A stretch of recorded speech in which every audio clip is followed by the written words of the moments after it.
আমি তো বুঝেই পাই না, আমার তো বুঝে আসে না ঢাকা শহরে মানুষ ইমান নিয়ে কেমন করে চলতে পারে। ঢাকা শহরের রাস্তার মধ্যে মানুষ ইমান নিয়ে কিভাবে হাঁটতে পারে আমার বুঝে আসে না। এখানে মেয়ের আর মেয়ে নাই, সব ছেলে হয়ে গেছে। মানে কাপড় চোপড়ের বালাই নাই, মানে কাপড় বলবে যে হুজুর আপনিও দেখছেন নাকি? জি দেখছি। আজীব ব্যাপার, আমি কি চোখ বাসায় নিয়ে ঘুরি নাকি? রাস্তায় যখন আমরা হাঁটি তখন কি চোখ বাসায় নিয়ে ঘুরি নাকি? আর আপনি একদিক থেকে চোখ কোন দিকে ফেরাবেন? এদিকে ওদিকে ফেরাবেন, ওইদিকে আরেকটা আছে, ওদিক থেকে এনে ফেরাবেন, ওইদিকে আরো 10টা আছে। কোন দিকে ফেরাবেন? আপনি কি মাথা নিচে করে মাটির দিকে তাকে হাঁটবেন আর গাড়ির সাথে ধাক্কা খাবেন? তাবিজ দেয়, তুমুক পানি পড়া দেয়, তুমুকের দরবারে এই পাওয়া যায় সেই পাওয়া যায়। আরে উমুক তুমুক যখন মারা গিয়েছিল নিজের কবরে নিজে যেতে পারেনি, আপনাকে কি দেবে? ইন্না লিল্লাহি ওয়া ইন্না ইলাইহি রাজিউন। আল্লাহর সাথে এত বড় অন্যায়, এত বড় গাদ্দারি করবেন না। এত বড় অন্যায় কথা কখনো বলবেন না। কেউ কিছু দিতে পারে না, কেউ দিতে পারে বাস আল্লাহ। এই দেশের এমপির কাছে যেতে পিএস লাগে, আল্লাহর কাছে যেতে কোনো কিচ্ছু লাগে না, শুধু সৎ আমাল লাগে। কি লাগে? সৎ কর্ম লাগে, কোনো মানুষ লাগে না। আল্লাহ কাউকে ঠেকা দিয়ে রাখেনি, আল্লাহ কারো কাছে ঠিকাদারে দিয়ে রাখেনি যে তুমি মাধ্যম ছাড়া আমার কাছে কেউ আসতে পারবে না। আল্লাহ মানুষের এইখান চাইতে কাছে। আল্লাহ মানুষের কি এই গলার যে পশমটা, এটা চাইতে আল্লাহ কাছে মানুষের। ভুলেও বলবেন না যে আম্মা আমরা আপনাকে ভাগ করে নিলাম, আমার কাছে 2 দিন, ওর কাছে 2 দিন।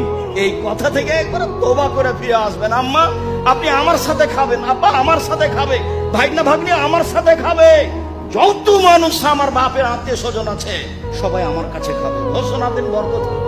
এ কথা আমি বলিনি, এ কথা মুহাম্মদ সাল্লাল্লাহু আলাইহি ওয়াসাল্লাম বলছেন। বরকত ভিন্ন জিনিস, রুজি ভিন্ন জিনিস। হাত বেশি হলে বরকত বেশি হবে, এই কথাই ঠিক। অনেক মানুষ ওই ফলটা সুপারমার্কেটে যে ধরে চড়ে নেড়ে আবার রেখে দিয়ে চলে গেছে, নেয় নেই। ওইটা সে খাবে না, কারণ ওইটা আপনার রিজিকে লেখা। ওই ফল আপনি নিয়ে আসলেন, বাসায় অনেকে অ্যাপেল খাচ্ছে, কিন্তু ওই অ্যাপেলটা খাবে না, কারণ এটা কে খাবে? সুবহানাল্লাহ পড়তে পারলেন না মজা করে? আল্লাহু আকবার। আপনার জন্য যে রিজিক নির্ধারিত, এটা আপনিই খাবেন। এর মধ্যে আপনি মরে যেতে পারতেন, বাসা থেকে অন্য কোথাও চলে যেতে পারতেন, কিন্তু না, মরবেনও না, অন্য কোথাও যাবেনও না ওইটা খাওয়ার আগে। This is the essence of risk, this is the essence of provision, sustenance. ইন্নাল্লাহা হুয়া রাজ্জাকু যুল কুওয়াতিল মাতিন।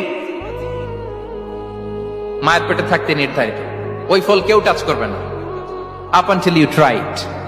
This is risk. একজন আলেম একদিন বলেছিল, স্টেজে উঠে বলছে, দেখলাম, জানি না কোথায় পড়াশোনা করে আসছে, আল্লাহ ভালো জানেন, বইপত্র পড়লে আখলাক অর্জন হয় না ভাই। খালি বইপত্র পড়লে আখলাক অর্জন হয় না, আখলাক অর্জন হয় আল্লাহওয়ালা মানুষের সোহবতে। হয়তো বা সোহবত পায় নাই, এই জন্য আখলাক নাই। স্টেজে উঠে বলছে যে এর আগে যে বক্তব্য দিয়ে গেল, সে অমুক জায়গায়, একটা জায়গার নাম বললো, সঙ্গত করে নামটা বলছি না, অমুক জায়গায় তার বন্ধুর মায়ের সাথে জেনা করেছে। আমার কথা বললো, বন্ধুর মায়ের সাথে জেনা করেছে, আমার ব্যাপারে বললো এই কথাটা। এখন এই কথাটা অনলাইনে সে ছড়িয়ে দিল সবার সামনে। এখন যদি 1 লক্ষ মানুষ এটা দেখে থাকে, শুনে থাকে, তাহলে এই 1 লক্ষ মানুষের গুনাহ আর এই অপবাদ আর এই গীবতের ঋণ সে কিভাবে শোধ করতে পারবে? এটা কি সম্ভব? এই কথাটাকে ফিরে নেওয়া সম্ভব? আর এই হলো অনলাইন। একটা এক্সাম্পল দিয়ে বোঝালাম, আমার ক্ষেত্রে বোঝালাম, আপনার যাতে বুঝতে সুবিধা হয়। ওই যে আমি বলি, এটা মজা করে বলি, কষ্ট থেকেও বলি, একদম বৈশ্বিক পলিটিক্যাল সিস্টেম থেকে শুরু করে বাথরুমের টয়লেট পর্যন্ত সবকিছুই চলছে পশ্চিমা আদর্শ। এখন সবকিছু, এভরিথিং, একদম বাথরুমের কমোড পর্যন্ত।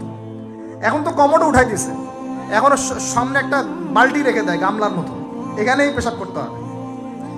দেখেন নাই মনে হয় আপনারা, দেখবেন অচিরে এগুলো আসতেছে সামনে, দাঁড়ায় বসার কোনো সুযোগ নাই। আর সবগুলো মাপ সমান।